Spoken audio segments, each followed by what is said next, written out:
Letter ఇస్తానంటే వాస్తవం తెలుసుకుంటామేమో అని చెప్పి నిన్ను బందోబస్తు ఇచ్చి మరీ అక్కడ పంపించినటువంటి పరిస్థితి.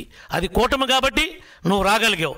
అదే మీ గుడ్డోడు పాలిస్తం అయితే రాణిస్తారా అని అడుగుతున్నా. మీరు అట్లా రానిచ్చారా గతంలో అని అడుగుతున్నా. మీకు మీ పొలం కాడ కాపలా, మీ ప్రాణాలకు కాపలా. ఏంటి చంపేస్తానన్నావు? అబ్బాయి చౌదరి జేబులు కొట్టేవాడిని చేపలు దొంగలను చంపుతారా? వాడు జేబులు కొట్టేవాడు, వాడు చేపలు దొంగతనం చేసేవాడు. వాడిని ఎవడు చంపుతాడు? ఒక అబ్బాయి చౌదరి చనిపోతే 100 మంది అబ్బాయి చౌదరులు పుడతారంటున్నావేంటి? సినిమా డైలాగులు చెప్తున్నావేంటి? నాని నీ స్టోరీలు ఎవడంటాడు అనుకుంటున్నావు? ఎవడికి కావాలి నీ స్టోరీలు? అబ్బాయి చౌదరిని వాడు చంపుతాడా? వాడు చంపే అంత మనిషి అసలు? వాడు జేబులు కొడతాడు, చేపలు కొడతాడు. వాడిని ఎవడు చంపుతాడు అసలు? నువ్వు లేనిపోయిన మాటలు 1, 2, 3 పుట్టిస్తున్నావేంటి? వాడికి థ్రెట్ ఉందా? వాడికి థ్రెట్ ఉంటే వాడు తిరగలుగుతాడా? వాడెక్కడో లండన్లో సాఫ్ట్వేరు, అమెరికాలో కంపెనీ. వాడు వలస పక్షిలాగా కొల్లేరులో వస్తూ ఉంటాయి. రకరకాల ఫేమస్ ఉన్నటువంటి పక్షులు మరి ప్రపంచ దేశాల నుంచి కూడా వలసకు వస్తూ ఉంటాయి. అట్లాగే అబ్బాయి చౌదరి అనేవాడు కూడా దెందులూరుకి వలస పక్షిలాగా సంవత్సరానికి 3-4 సార్లు వస్తాడు. ఒక 5-6 సార్లు ప్రెస్ మీట్ పెడతాడు. ఆడు దారినాడు వెళ్ళిపోతాడు. ఇక్కడ కార్యకర్తలు ఏమైపోయారో, పార్టీ ఏమైపోయిందో ఎవరికీ అనవసరం. మీ పార్టీ ఒక నీరో చక్రవర్తి పార్టీ. మీరు అట్టవాడకపోతే మాత్రం ఏమైంది? నీరో చక్రవర్తిలాగా పిడేలు వాంచుకుంటారు. ఈనాడు ఎవడు మీరు తప్పు చేయకోకుండా జైలుకి వెళ్ళినాడు ఎవడో చెప్పండి? ప్రతివాడు దోపిడీ చేసే జైల్లో ఉన్నాడు. ఇవాళ కాకపోతే రేపైనా మీరందరూ వెళ్ళక తప్పదు. మీరు చేసినటువంటి పాపాలు, ఘోరాలు, నేరాలు ఇంత అంతా కాదు. వాడికి ఏమీ తెలీదు, చాలా మంచివాడని చెప్తున్నావు. ఇక చూడు, వాడికి నిజంగా తెలియకపోతే వీడు నా పిఏ, వాడిని చూడు ఎట్ట కొట్టేశాడు. ఉత్తిపున్నానికి నా పిఏ ఒకటి జోలికి వెళ్తాడా? ఒక బీసీ సామాజిక వర్గానికి సంబంధించిన మనిషి నా పిఏని చూడు ఏ విధంగా కొట్టేశారు మీరు, ఏ విధంగా హాస్పిటల్ పాలైపోయాడు. ఇదిగో చూడు నీ నాయకులు ఎట్లా కొడుతున్నారో మా వాళ్ళని. మీ కళ్ళుంటే చూడు. ఏంటి శాంతి భద్రతలు లేవు అంటున్నావు? ఇప్పుడు లేవా, అప్పుడు లేవా? వీటికి సమాధానం ఏ ఒక్కదానికైనా నువ్వు చెప్పగలవా? ఇప్పుడు నేను చేసేస్తా, నువ్వు ఆన్సర్ చేస్తే ఇప్పుడే చేస్తా. చూసుకుందాం ప్రజాక్షేత్రంలో. స్థానిక సంస్థలు అన్నావు ఎందుకు? ఇప్పుడే చేస్తా. మీ దొమ్మేంటో నా దొమ్మేంటో ఎందులో తెలుసుకుందాం. ఇదిగో చూడు మీ వాళ్ళు బద్దలు కొట్టినటువంటి ఆస్తులు, కార్లు, జీపులు ఏ విధంగా ఇప్పుడు కూడా పోలీస్ స్టేషన్లో ఉన్నాయి. వీటికి సమాధానం చెప్పు నువ్వు. వాడికి ఏమీ తెలియదు, వాడు ఏమీ చేయలేదు అంటున్నావు. 1 కాదు 2 కాదు ఇలాంటి ఇన్సిడెంట్లు.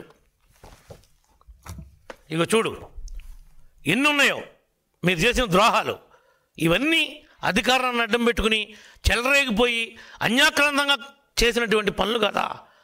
అధికార మతంతో కళ్ళు నెత్తికెక్కి మీరు ప్రవర్తించినటువంటి తీరు ఇది కాదా?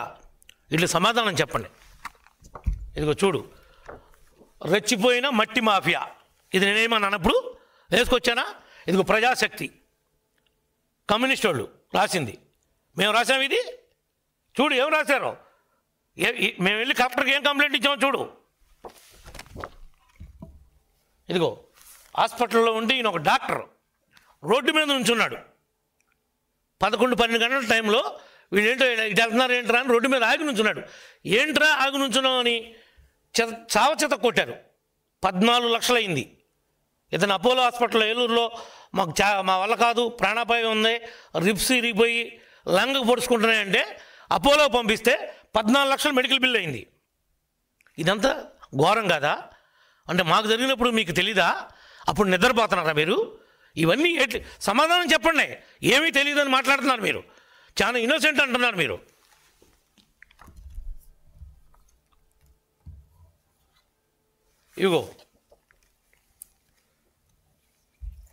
ఇదిగో వీళ్ళంతా ఎవరు?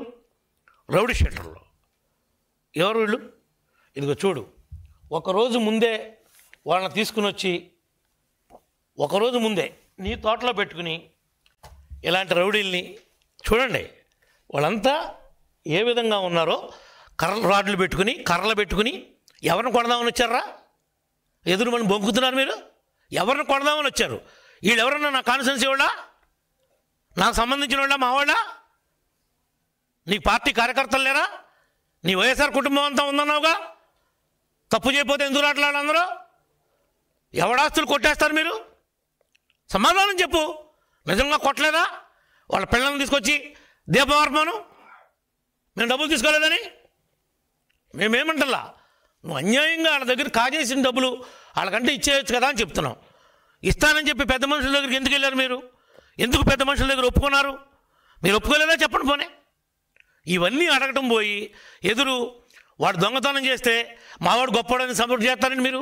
నువ్వు దొంగ, ఆడో దొంగ, ఇంకొకడు మిర్చి ఆటలో టిక్కీ దొంగ, నువ్వు బియ్యం దొంగ, ఆడేమో చేపల దొంగ. ఏంటో దొంగలు కలిసి ఊడు పంచుకున్నట్టు ఒకరినొకరు పలకరించుకుంటా వచ్చారు. ఏంటి మీరు చెప్తుంది? మీరేం మెసేజ్ ఇస్తున్నారు? లా అండ్ ఆర్డర్ లేదంటున్నారు. లా అండ్ ఆర్డర్ లేకపోతే నువ్వు రాగలుగుతావు నిన్నా? నువ్వు రా, పోలీసు వాళ్ళు లేకుండా చూస్తా. Law and order లేదంటున్నావుగా.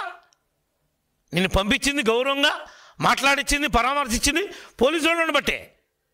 పోలీసులు పక్కాగా పనిచేయబట్టే ఈరోజు నువ్వు తిరుగుతున్నావు రోడ్డు మీద. ఇది మీ ప్రభుత్వం కాదు. కళ్ళు లేకుండా కబోదు లేక గుడ్డిగా పరిపాలించటానికి ప్రతిరోజు నరకం చూశారు. సామాన్య ప్రజలను కూడా బతకనిచ్చారు మీరు. ఎవరైనా కనీసం మీకు ఇంకా సిగ్గురాలా? మీకు ఎక్కడ కాల్చి వాతలు పెట్టకూడదో నీకు కానీ, జగన్కి కానీ, అబ్బాయికి కానీ, మీ అందరికీ అక్కడ వాతలు పెట్టారు ప్రజలు. మా నియోజకవర్గంలో ఆడికి పెడితే నీకు బందరులో పెట్టారు. అమాయకమైనటువంటి మా బీసీ నాయకుడు కొల్లు రవీంద్రని మర్డర్ కేసులో ఇరికిచ్చి నువ్వు సెంట్రల్ జైలుకి పంపించావు. పాపం ఊరికే పోద్దా అని అడుగుతున్నా. నీ నోటుకొచ్చినట్టు నువ్వు కాపులు కదా అని పవన్ కళ్యాణ్ గారి మీద ఆ జగన్ నువ్వు మాట్లాడా, జగన్ స్క్రిప్ట్ నువ్వు మాట్లాడా. ఏంటి నీ భాగోతం? ఒకటి చెప్తే మాట్లాడే భాగోతం నీ బతుకు, ఒకరితో చెప్పించుకుని మాట్లాడే బతుకు నీది. మాది ఇండివిజువాలిటీ. మాకేముంటే అది మాట్లాడతాం, ఏముంటే అది చెప్తాం. నీ దగ్గర దమ్ముంటారా? నా ఇంటికి రమ్మన్నా వస్తా, నీ ఇంటికి రమ్మన్నా వస్తా, అబ్బిగాడి ఇంటికి రమ్మన్నా వస్తా, కొల్లేరు ప్రజలను తీసుకుని వస్తా, కొల్లేరు వాళ్ళని తీసుకుని వస్తా. నిజంగా నీ ఆత్మసాక్షిగా అబ్బాయి చౌదరి వాళ్ళకి బాకీ లేడు, ఇతను తప్పు చేయలేదు, నేను నమ్ముతున్నానంటే కనుక పైసా కూడా ఇవ్వద్దు. ఇప్పుడు వరకు అతను ఎంత నష్టపోయి ఉంటాడో ఆ డబ్బులు కూడా అతను కట్టిస్తాం, తప్పు జరగకపోయి ఉంటే. ఎందుకు వచ్చిన మాటలు మాట్లాడుతున్నారు? ఏది పడితే అది మాట్లాడుతున్నారేంటి? మా లెక్కలు తెలుస్తానంటారేంటి? మా దగ్గర ఏమి లెక్కలు ఉన్నాయని తెలుస్తారు మీరు. మీకంటే అధికారం వస్తుంది ఇంకా మీ జీవితానికి. ఇదంతా మా గొప్ప అనుకుంటున్నారా ఏంటి? మా గొప్పతో మేము గెలవాలా? మీరు చేసినటువంటి చండాల పనులకి రాష్ట్రంలో ఉన్నటువంటి అన్ని కులాల వారు, అన్ని మతాల వారు, అన్ని ప్రాంతాల వారు మొత్తం విసిగిపోయారు. అందుకనే నిన్ను గుడ్లోడు తీసి పక్కన కూర్చోబెట్టారు. జగన్ని, నిన్ను, వాడిని అందరినీ ఒక ఘాటికి కట్టారు. ఒకవేళ జగన్ పులివెందులో గెలిచాడు అనుకుంటున్నామేమో, జగన్ను కూడా నైతికంగా గుడ్లోడు తీశారు. వైనాట్ 175 అని ఈ పక్క నుంచి ఆ పక్కే, ఆ పక్క నుంచి ఈ పక్కే ఉపన్యాసాలు చెప్పేవాళ్ళలాగా పరిగెట్టావు. సిద్ధం రండి చూసుకుందామని. ఆఖరికి ఏమైంది? మీ బతుకు కుక్కలు చింపిన ఇస్తరైంది. ఇవాళ కాదు, రాజకీయంగా మిమ్మల్ని గోళీ కడతారు ఆంధ్రప్రదేశ్లో. మిమ్మల్ని అనేది జీవితంలో ఎప్పటికీ నమ్మరు.